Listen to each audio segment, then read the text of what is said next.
Okay, this video I want to do just could dive into a little bit more of about images. I'm going to go back over to my dashboard, and what I'm going to do is to show you the adding images. Oops, let me log back in here. I'm going to add a new post just as a test post. So this is, like I said, in the adding a new post in the news and events area. This is what, or the latest news and stories. Sorry, the latest news and stories. This is where this is going to show up because I'm adding it in my posts area here. So I'm just going to do this test post. There we go. I'm just going to categorize it over here on the right as general. We'll just going to grab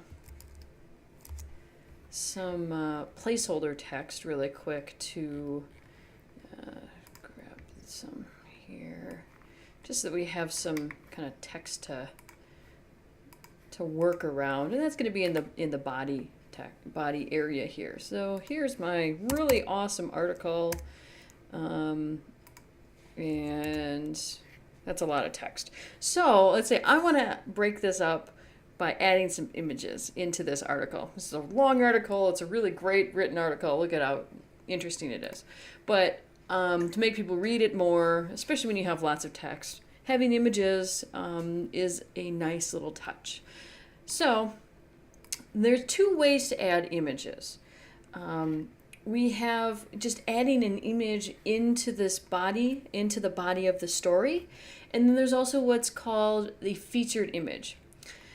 They look very similar, but let me show you the difference. So let's say I'm going to first go with adding an image within the article here. So I'm going to put my cursor down where I want it. Let's say I want to have it right at the beginning of this second paragraph. So I'm just going to click once in here, and I'm going to do, actually I'm going to flip over to the visual view. Oh, I am in the visual view. Never mind. It's going to look very similar until we start putting images in here. So I'm going to click here once, and now I'm going to click this upload and insert button here right on this left. It says add media. The one on the right we're not going to worry about right now.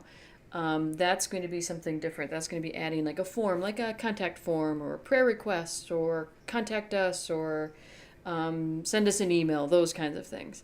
So we want to add media, which basically means anything you're going to upload, so like images, or if you wanted to add a link to a PDF file or a Word document or even video or audio, you can do that. That's what they mean by media.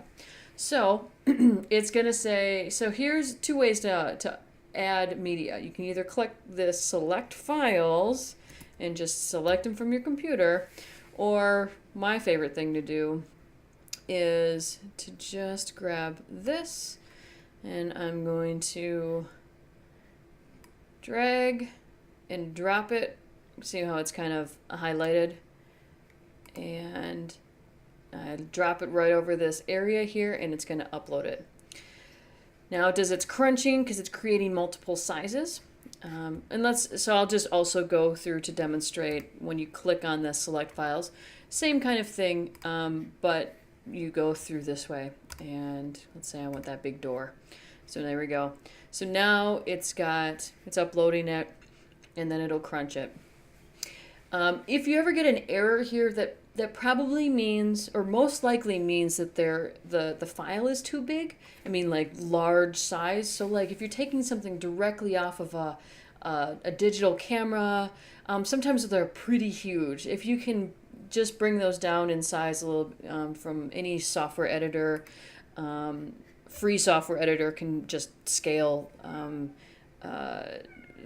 photos down.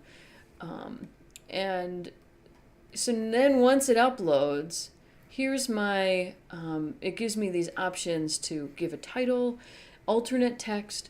Alternate text is something, it's good practice. This is what screen readers read. So like if someone's visiting that has a sight disability, and they're using a screen reader, it's going to read that image, this alternate text. It's also something that's really good for search engines because search engines don't see images. They can't read images.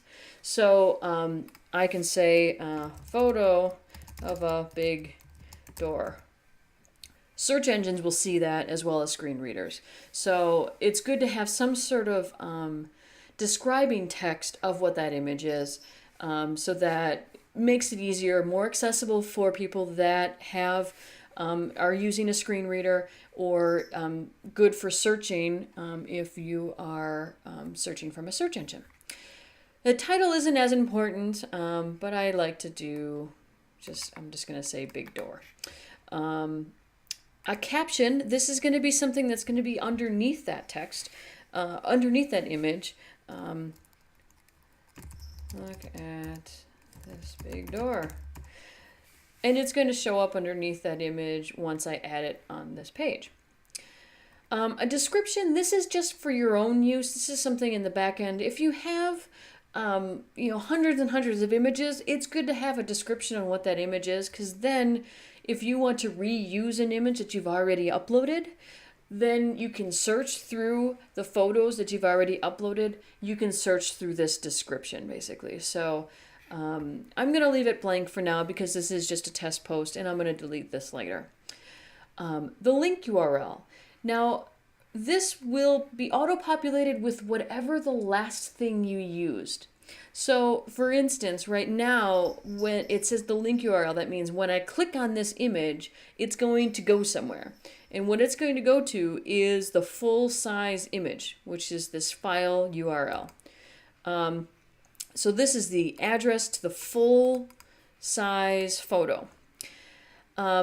This is good for if you wanted to do, if you wanted to have a smaller image and then they click on it and then bring up the full size. If, for example, you wanted this image to link to like a registration form or something like that, you can replace this with any other address. Like, click here if you had, let's say you uploaded an image that had text on it and it said, click here to register, or learn more information about this event, or whatever it is. You can actually then just add this link URL. Then when people click on that image, it's going to go to that URL, that event page, registration form, etc. Or if you don't want them to be able to click on the link at all, you can hit this none. And that's just going to take that, and now it's just going to be an image on a page. I like, especially since this is a nice image, I'm going to say, okay, and I have a larger image on there. So I'm just going to say file URL, and I can show you how that looks. This next stuff here, so alignment, this is if it's going to float to the right or to the left of the text. It gives you a little kind of, a preview of what it's going to look like. So obviously if it's to the left, the text is going to float to the right and underneath it. If you center it, the text will be the top and the bottom. And then the right, the text will flow on the left. I'm going to put it on the right, and I'm going to use the medium size. I wouldn't recommend using full size especially, because that's going to be larger than the page size, the page width. And large is going to be probably too large to have text going around it. Large would be something that if I was just going to center the image and I didn't want text around it. I think medium's a good size, medium or thumbnail. Okay, so I'm all set. I'm going to put this one in this paragraph, right around the second paragraph. I click on this insert into post, and there's that image. So now if I go, let's say I want to just really quickly, and I just want to add one more image on this fourth paragraph here, but it's one of the ones that I already uploaded. Up here at this top, so I used this from computer because it wasn't uploaded before, but I uploaded 2 images. So now I can go into my media library and I can see all of the images. This is what I was talking about. Oops. This is what I was talking about when I'm talking about the searching through photos that have already been uploaded. So now this second one here was the other one I uploaded. So I can click on this show link right next to it, and it gives me all those same options as when I uploaded it the first time. So so I can change the title, Apple Store image, yay Apple. This one I'm just going to have none. And I'm going to float this into the left. Let's use medium. Oh, and also I should explain, if I, for example, don't put anything in the caption, say delete that, it'll still show up, the image will still show up, there just won't be any text underneath it. So I'll just show you two different examples here, and I'll insert this into the post, and then I'll go and publish this. So then we can go and view the post. I'll open up a new tab here. And here's my test post. So here we go. This is what the picture looks like. See, now I click on this and it does this cool effect where it blows it up and expands it. And I can close out of there. And it's got that text underneath it. And this one doesn't. But that's how that one's floating to the left and this one's floating to the right.